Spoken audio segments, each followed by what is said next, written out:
өзү митинг өткөрүү, пикеттерди өткөрүү өзү конституциялык норма, уруксат берилет. Бирок анын өзүнүн тартиби бар да. Ошо митингдер жөнүндө, пикеттер жөнүндө, жана башка уюшумдуу иш-чаралар жөнүндө. Ошол мыйзамга баш ийишибиз керек баарыбыз. Аны өткөрбө деп эч ким тыюу салуу акысы жок. Бирок анын тартиби болот.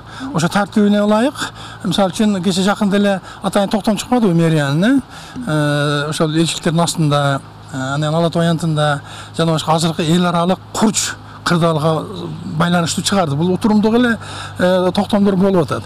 Бирок ошону сабырдуулук менен туура түшүнүп, ошондой иш-чараларды уюштурууда эл аралык нормаларга туура келе турганда иштерди кылуу ар бирибиздин милдетибиз. Конституциялык укугубузду билебиз, бирок конституциялык милдетибизди да билишибиз керек да. Вот ошонун натыйжасында чынында эле бир топ олдосон иштерди жасап коюп атышат да биздин кээ бир жарандар.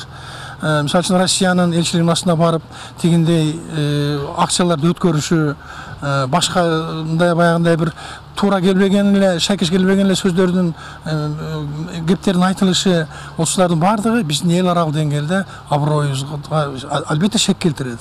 Биз муну туура түшүнүшүбүз керек. Эч кандай баягы өзүбүздүн жеке амбициябызды жалпы коомубуздун, өлкөбүздүн элдеринин кызыкчылыгынан жогору койбошубуз керек да.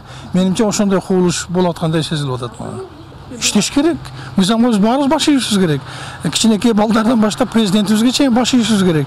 Мыйзам баарына бирдей. Мыйзам баягы тандалып, же болбосо элдин кандайдыр катмары үчүн иштебейт да. Андай мыйзам эмне кереги бар? Башка маселе биз аны тоготпой көнүп калганбыз да. Биз аны сактабай көнүп калганбыз. Боло берет. Эмне болуптур? Бизде сөз эркиндиги. Ооба, сөз эркиндиги биздин укугубуз. Болгондо конституциялык укугубуз. Болгондо дагы эл аралык фундаменталдык нормативдик укуктарыбыз бул. Бирок биздин милдеттерибиз да бар да.